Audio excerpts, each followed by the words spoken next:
किसान भाइयों सभी को हमारा राम राम। बिल्कुल राम राम साहब। आज किसान भाइयों मैं आपके गांव मूंज में आया हूं, डिस्ट्रिक्ट इटावा। यहां सबसे बड़ी जो समस्या है, नदी का जल स्तर बढ़ने के कारण हजारों बीघा किसानों की धान की फसल बर्बाद हो गई। आप सरकार से गुहार लगाएंगे, सरकार सुनेगी या नहीं सुनेगी, बीमा कंपनियां आपको बीमा देंगी या नहीं देंगी, लेकिन एक बहुत बड़ी सच्चाई है, किसानों के साथ देश में हमेशा अन्याय हुआ है। मैंने देखा है और तुम्हें जागना होगा। मैं किसानों के लिए लड़ता हूं और मैं ये कसम खाता हूं कि मैं अपने सारा जीवन किसान, गरीब और मजदूर के लिए लड़ता रहूंगा। मैंने देखा है कि किसान अपने बच्चों की फीस नहीं चला पाते हैं। बेटियों की अगर शादी होती है, किसान भाइयों की, मजदूर की अगर बेटियों की शादी होती है तो ये लोग कर्जा लेते हैं। कारण क्या है? हमारे देश में जो पढ़े लिखे हैं, आईएएस पीसीएस हैं, मैं उनका सम्मान करता हूं, देश के राजनेताओं का सम्मान करता हूं, लेकिन सबसे बड़ा कष्ट तब होता है जो आईएएस पीसीएस और देश के राजनेता 3 से 4 लाख रुपया सैलरी लेते हैं, तनख्वाह लेते हैं। वो कहीं ना कहीं देश का टैक्स का पैसा है। मैं कहूंगा देश के राजनेता और अधिकारियों से कि आप इतनी सैलरी लेते हो, देश की सेवा करते हो, अच्छी बात है, लेकिन हमारे देश में जो किसानों की स्थिति है छुपी नहीं है। आप जो सैलरी लेते हो, मैं मानता हूं आप योग्य हो, पढ़े हो, लेकिन सच्चा सम्मान का विषय है न कि देश का बजट कानून बना के देश का बजट लूटने का। हमारे देश में किसान आत्महत्या कर रहा है। आपने कभी विचार किया कि मैं अपना वेतन घटाऊं, बेरोजगारों को दूं, इन किसानों को दूं, जो किसान आत्महत्या कर रहे हैं उन्हें दूं, और देश का जो बेरोजगार है उनके लिए व्यवस्था करूं, या देश में जो बच्चे पढ़ रहे हैं, जो मतलब स्टडी नहीं कर पा रहे हैं, उनके पास पैसा नहीं है, इंटर के बाद तो उनके पास तैयारी के लिए पैसा नहीं है। किसान भाइयों, ये एक बहुत बड़ी सच्चाई है, आपके बच्चे कोटा और दिल्ली में तैयारी नहीं कर पाएंगे क्योंकि आपके पास इतना पैसा ही नहीं है। जिन लोगों के पास पैसा है, जिन अधिकारी और नेताओं के पास, उनके बच्चे पढ़ रहे हैं और तैयारी कर रहे हैं और वो ही अधिकारी बनेंगे। वही लग रहा है। मैंने हमेशा एक मुद्दा उठाया, मेरे पास सिपाही राम यादव जी हैं, बहुत बड़े समाज सेवी खड़े हुए हैं।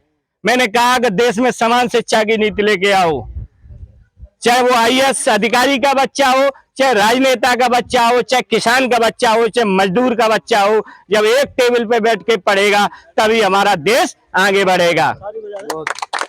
ये बहुत बड़ी सच्चाई है। और सबसे बड़ी बात है, हमारे देश में 70% किसान है।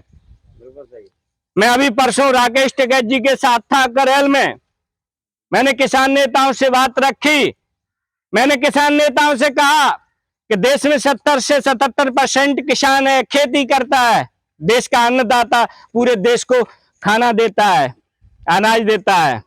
वो आज परेशान है, वो आत्महत्या कर रहा है।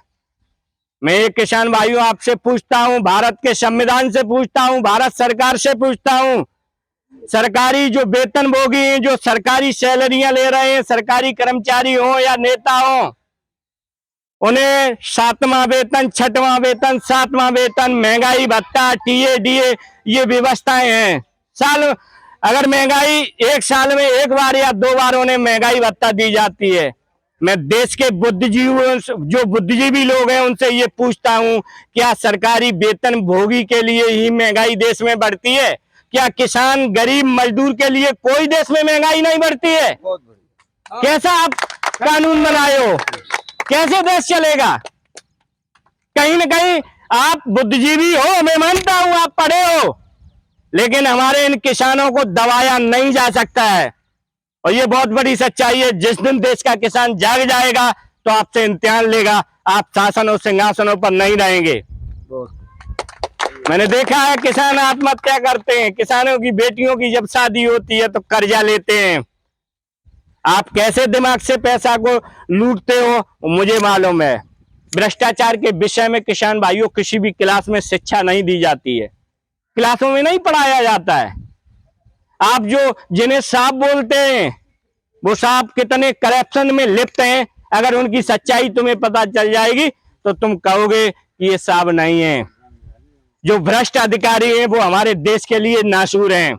हमारा देश तभी आगे बढ़ेगा जब किसान, गरीब और मजदूर सभी लोग आगे बढ़ेंगे, तभी हमारा जाके देश आगे बढ़ेगा।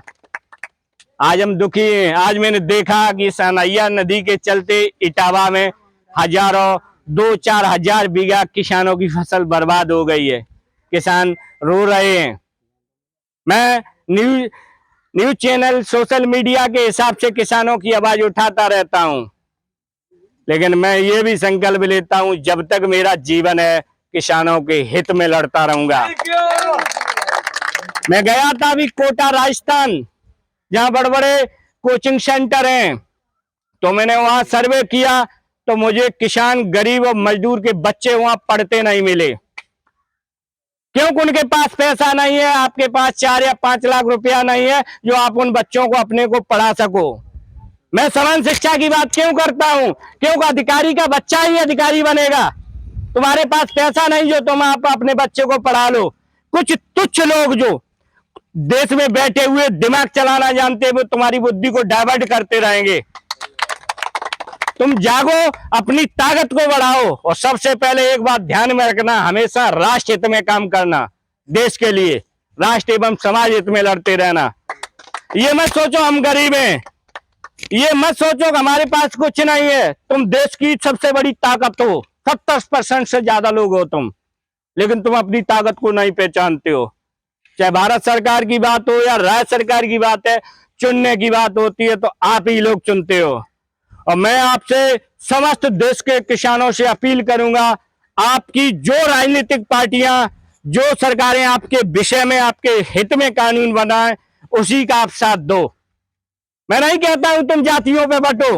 जो सरकार आपके लिए डिसीजन ले, आपके फैसले, आपके बच्चों के हित की बात करे, उसके साथ आप खड़े हो जाइए। सबसे बड़ा कष्ट है मुझे कि महंगाई भत्ता केवल सरकारी वेतन भोगियों को मिलता है। आपने इटावा की सर्वे कर लेना, किसी भी किसान भाई की प्लाट या प्रॉपर्टी इटावा के और पास नहीं मिलेगी, केवल सरकारी वेतन भोगियों की मिलेगी। देश की संपत्ति कहीं ना कहीं डाइवर्ट हो रही है।